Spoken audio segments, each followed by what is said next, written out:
All right, so now we're ready to go ahead and start removing our dressing. So we're going to start by masking up the patient and making sure that we've got our goggles on. Sorry, Manny, this is just until we're done with your central line dressing change.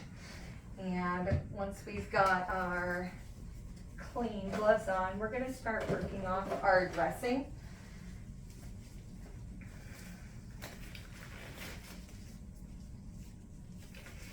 And you'll want to make sure that you have oodles of alcohol swabs on hand. If you're like me, you always carry around a stash, but if not, make sure you have a couple on hand before you begin.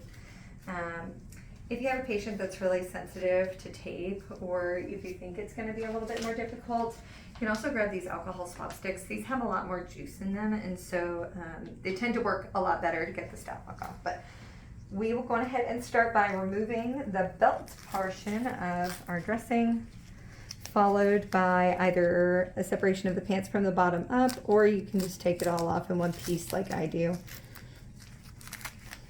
And then you're going to start working the shirt portion of your dressing up, always starting from the bottom up, because once you have the statlock completely exposed, you're going to pause.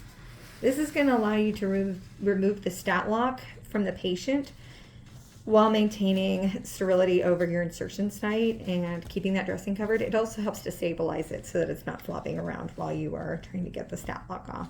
So pause here and let's start getting our statlock off.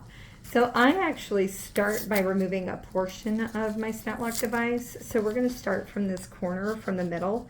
And per the manufacturer, this is supposed to come off pretty easily with alcohol.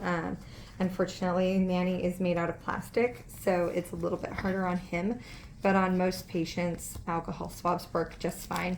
Like I said, if you're meeting a lot of challenges getting it off, you can also use those alcohol swabs, and if your unit has them, that's fabulous. So now that I've got a portion of my statlock off, I'm going to go ahead and open up these little doors. Sometimes you have to use a little elbow grease. Keep trying. They will pry open eventually. And at this point, we're going to lift our PICC line out of these little blue prongs.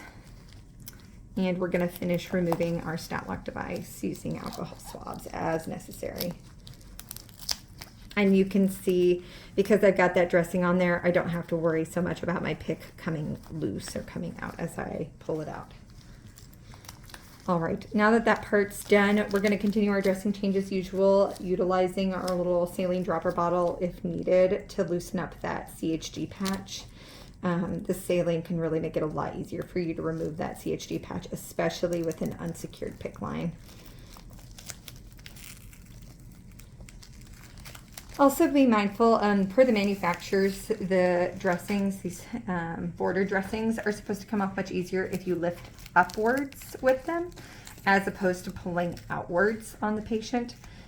So make sure to use that technique to minimize pain to your patient and make sure that it takes the dressing off, not the skin. And now it looks like we are ready to move forward with the dressing.